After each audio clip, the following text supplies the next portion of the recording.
Magistrate Kel Clark, in handing down his decision today, said there was a strong prima facie case before the court.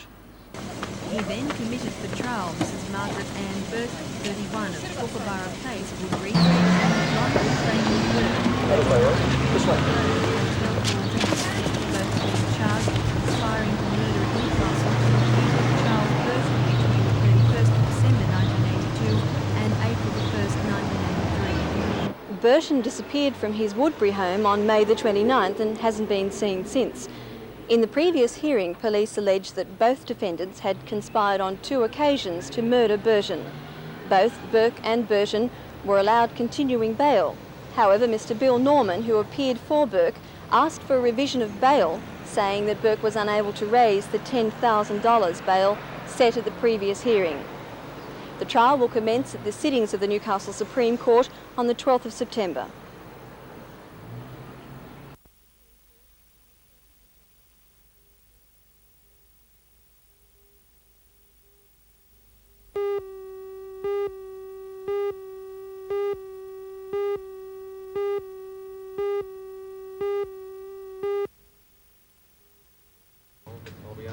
Basically, this is the second time that... We're hoping that this year there'll be at least 50% of the field #1 pennant players, and there's a few NDBA representative players also in the field, and a couple of state players, so it's looking very good at this stage. Cole, how do you select the utilities to compete in this program? Well, originally we tried to get all the utilities around the area, but of course it was just too hard to get every utility represented, but the first 14 that nominated last year, we've kept them again for this year. Cole, with an event such as this, apart from the bowling, what would be other highlights? Well, everyone was of the opinion last year the highlight was the high tea, which was held after the bowls, and the head person from every utility that was represented in the bowling attended the high tea. I think the comment of the Lord Mayor was quite good when she said that it's the first time in her term of office that she sat down on a social basis with so many people of importance around the area. Cole, if you're a betting man, the police to win? Oh, we hope so. We let the fire brigade into it last year. We won't be doing it this year.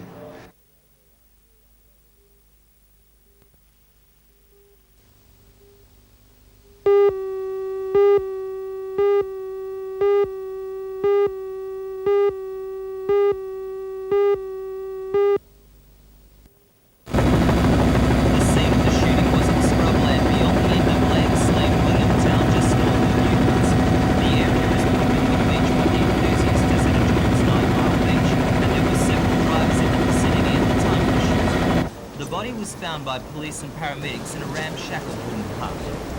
The deceased man, aged 51, died according to police as a result of a rifle wound or wounds to the body. The incident was reported to ambulance at about 2:20 p.m. by a second middle-aged man present at the time of the shooting. He was later taken to Raymond Terrace Police by detectives for questioning. Paramedics were flown in by the Westpac Rescue helicopter. By the time police arrived in four-wheel drive vehicles, the man was dead. A .22 calibre rifle was found at the scene and scientific squad detectives were called in. Late this evening, police said they will be charging the man in custody with murder. What did the other bloke say? Is he shooting?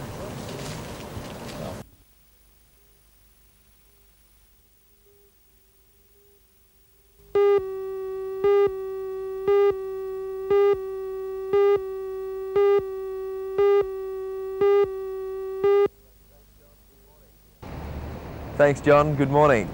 Well, what a great start to the day. It's a little bit nippy out here at the moment. The winds are blowing offshore from the west.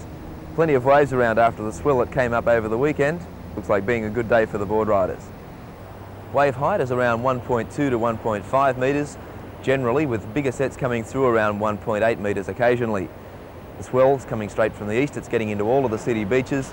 The wind offshore at the moment from the northwest looks like staying that way for at least part of the day, and best waves should be found around 10 o'clock this morning. The tide's just a little bit low at the moment, and there is a general lack of sandbanks at our city beaches, so the tide needs to come in just a little, and those best waves around 10 o'clock. If you'd like to go for a swim today, most of our city beaches do have bad rips.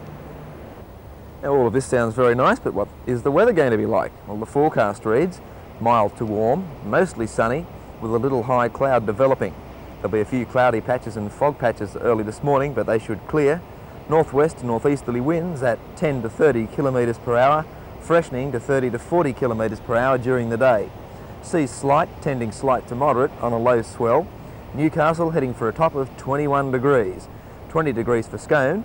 Low tide at 7:30 this morning, 0.5 of a metre. High tide at 2 o'clock this afternoon, 1.5 metres. And the outlook for Tuesday, fresh northwesterly winds, warm and cloudy. Well, there we have it. Waves around 1.5 metres at the open beaches for the board riders. Easterly swell, winds offshore from the northwest look like staying that way till about lunchtime. They then may turn around to the northeast. Weather-wise, a top of 21 degrees for Newcastle. A great day all round.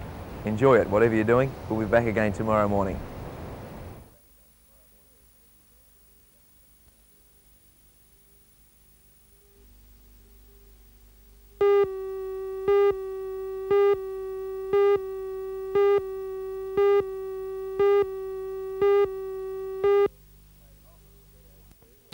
Made an offer for Meanwhile, at BHP. today's meeting in Newcastle on the steel I think industry plans, I don't Senator know. Button, Minister for I Industry make and no Commerce, comment about had that, this but to I say just about make the Holmes point of that Court offer. Mr Holmes Court has had a great deal of success in making offers in respect of various companies in Australia. The shares go up, he then sells his shares and makes a very nice capital gain. Perhaps he's made this one because he anticipates the shares are going up, and also because he thinks there might be a capital gains tax in the coming budget, and it's a good time to get it over with now. Now, that might be a very unkind view of Mr Holmes Court, but I'm just mention that figure because that's the sort of money we're talking about. Addressed industry, commerce, union and community leaders today on aspects of the special steel industry package. He said that the future of the steel industry relied on a cooperative effort, namely assistance from the government, happened in that it will job monitor security the from performance of each and cooperation from Ladies the and gentlemen, unions. But what using after the companies 5-year for the period? Benno runs for Senator 5 Button years made at the this present time. undertaking. If this plan works at the end of the 5 years, there is no reason why this government should not embark on a further period of similar planning in respect of an industry like steel in Australia. We In hope it return won't for be the government necessary. support, BHP will spend money on its 3 steel-making plants. The first expenditure for Newcastle will be $25 million for blast furnace relines. At today's meeting, the General Manager of the Newcastle Works, Mr Jack Risby, again stressed that the BHP was doing all it could for apprentices. On the other hand, the union sought clarification on whether or not the government's assistance scheme covered subsidiary Look, companies. as far as the spokesman commitment Mr. from Bill the unions Hopkins is read concerned, the let reply me say to this, mean that As far as the subsidiaries were concerned, it was clearly identified that Tube Makers of Australia, John Lysart's and AWI were in fact included in the steel plan. And that means that the moratorium on job retrenchments applies in those industries also. Senator Button was asked in the meeting how much he believed in the commitment of the unions. His reply was that if the agreement was not honoured, the government couldn't guarantee a steel industry after 5 years. That commitment from the rank and file is yet to be gauged. The first step will be taken in Newcastle tomorrow at a meeting of steel industry delegates.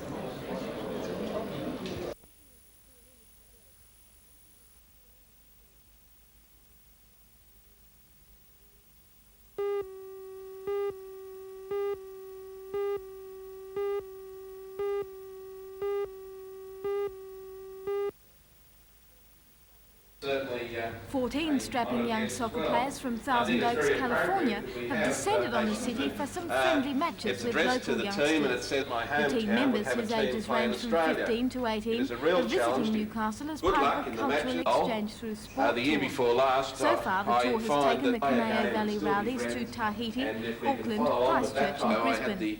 Sydney and Fiji are yet to come. In 1981, the Rowdies played host to a soccer team from Newcastle. In welcoming the Californians yesterday, Alderman Getty said he was pleased to have them here, but couldn't wish them luck in the game because that wouldn't be fair to the home side. In response, the Rowdies coach, Ed Ayara, said they didn't come all this way to lose, but the team captain was apparently lost for words.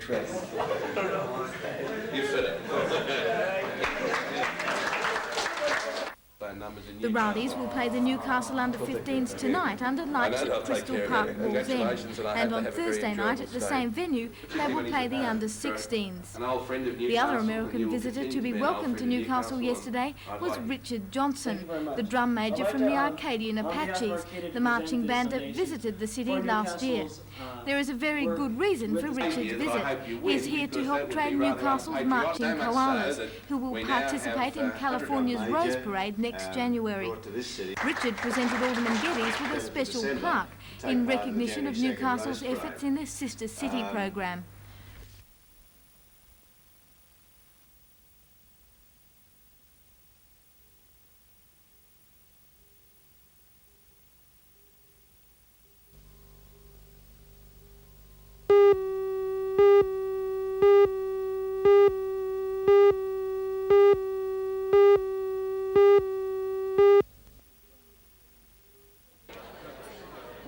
It was a gourmet's delight, rows of succulent dishes prepared to perfection by some of the hunter's finest chefs. For a professional caterer, the way food is presented is almost as important as the way it tastes, and last night the pros were given the opportunity to show just how good food could look. The features of the table were the elegant ice and margarine carvings, which represented hours and hours of delicate work.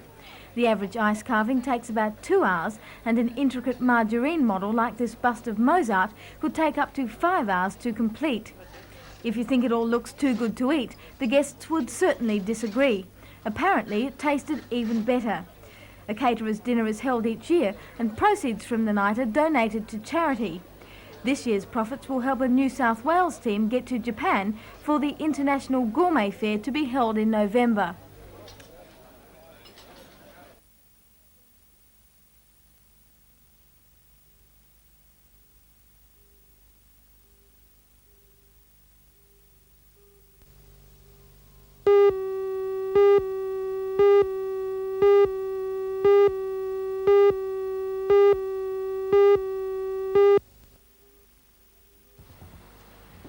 During Saturday's game at Harker Oval, West second rower Mick Wallace was sent off in the 33rd minute and Curry captain coach Rick Patrick was sent off in the 66th minute.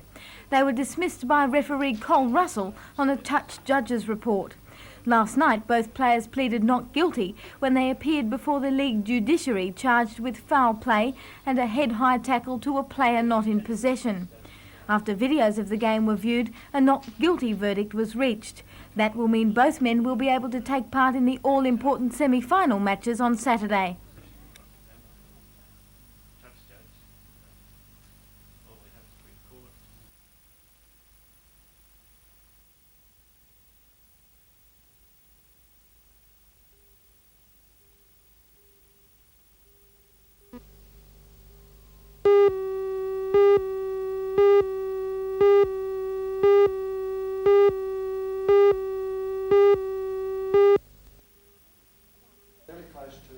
About 70 people attended the meeting held at the Newcastle City Hall.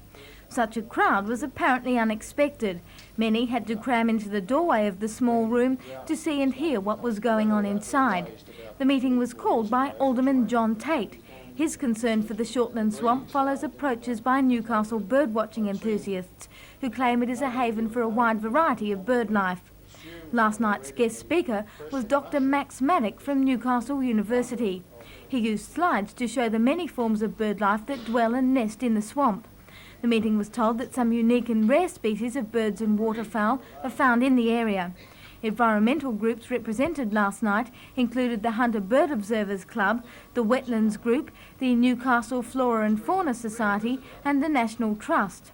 They were joined by a small group of residents who say the planned dump site is too close to their homes. The Newcastle City Council plans to use the swamp off Sandgate Road when the present tip across from it is full. The swamp is an extension of the former Lorna Street tip used up until the late 70s. Both environmentalists and residents plan to lobby council not only to look at alternative sites for a new dump, but to reconsider any development proposals for the remaining wetlands in the Shortland area. Another public meeting to review the situation will be held on the 12th of next month.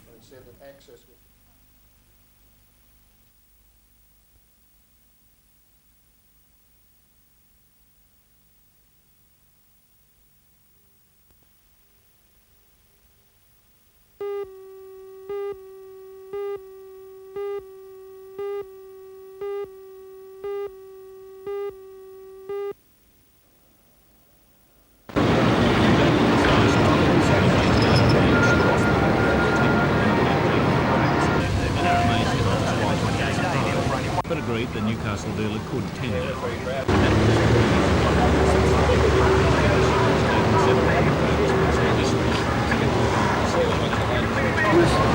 Thank you very much, Rex.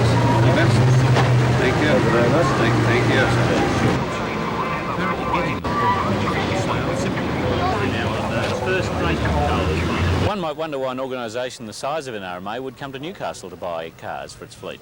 Well, our policy on purchase of replacements is that we ask Sydney major dealers, and in the past Crossroads Motors have supplied cars for us, so Crossroads Motors, fortunately for them, won the deal.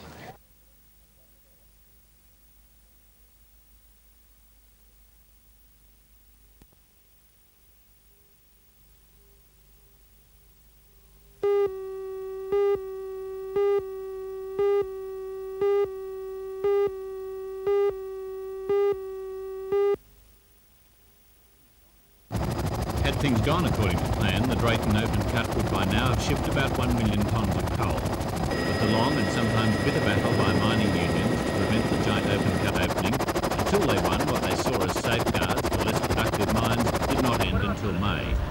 Although the giant mine is still undergoing commissioning, some coal has now been produced. And today, the General Roxas, a Greek ship, began loading 63,000 tonnes of that coal for Europe.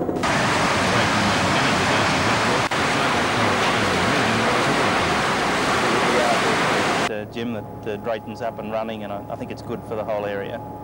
By agreement with the government and unions, the Drayton mine is still restricted to a one-shift basis.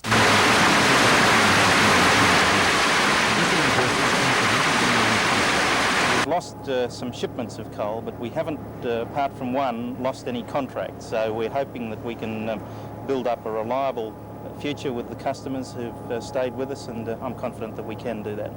That confidence of the customers is still there?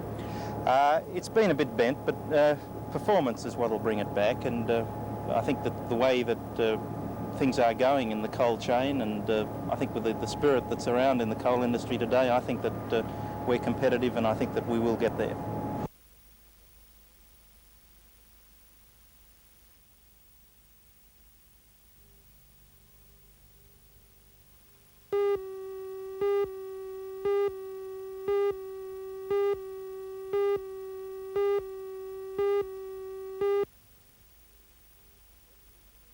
In her bedroom at her Broadmeadow home today, Lee, an Australian CHS winner and this year's Country Week women's tennis title holder, spoke about her trip to America. She'll be studying physical education at Mississippi University and giving her tennis, as she puts it, her best shot. Well, I hope it's going to improve my tennis, of course, and make me a bit more mentally tough, because I can't concentrate all that well, but hope it really improves it. You talk about perhaps a lack of concentration. No doubt you're aware that the Americans take their tennis extremely seriously. Now, could it be a case of you're going to have to either sink or swim? Yes, I think I really got to, build myself up mentally up to their standards, because they're just so competitive to what I am personally. I'm sure to what a lot of other Australians are.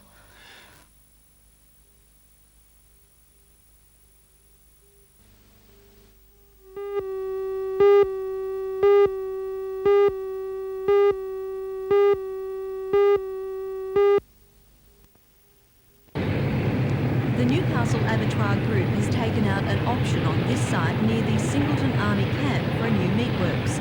But in a letter from the Meat Industry Authority today, the Abattoir Group was told that the authority did not believe a meatworks at Singleton was warranted. The group has refused to comment about the news because of intervention by a state parliamentarian. Mr Alan Walsh, member for Maitland, has told the group to disregard the letter for the moment until next Wednesday's meeting in Sydney with Mr Jack Hallam. Mr Walsh believes the group should be given a chance to put their case to the minister. So that in itself would be a marvellous tourist attraction.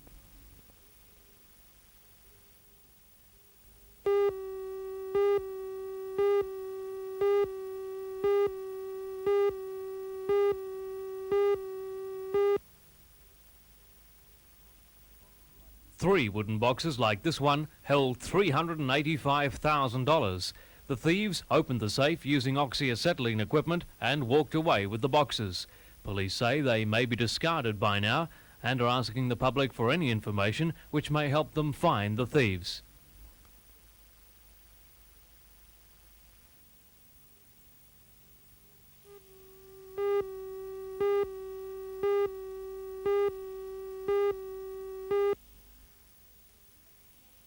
Senator Mason says the people are disillusioned with the traditional parties in Queensland and that they're looking for representatives who don't have an axe to grind. We are distressed at the actions of the National Liberal Party to the extent that they have impeded the process of good government in this country.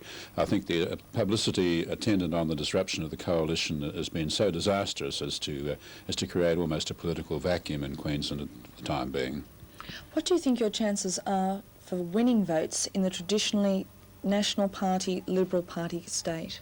I think very good indeed. We have some extremely good candidates in the state election in Queensland. For instance, the Aboriginal poetess Kath Walker, who is a national figure, is a member of the Australian Democrats and will be a candidate in one of our state seats, Redcliffe, I believe it will be. And we think it's reached a stage where there's so much public disillusionment with the old political parties in Queensland that Democrat candidates of that stature, who have no axe to grind, who are simply good citizens who want to represent other good citizens, will do very well in the election, which, by the way, on our information, will almost certainly be held on the 15th of October.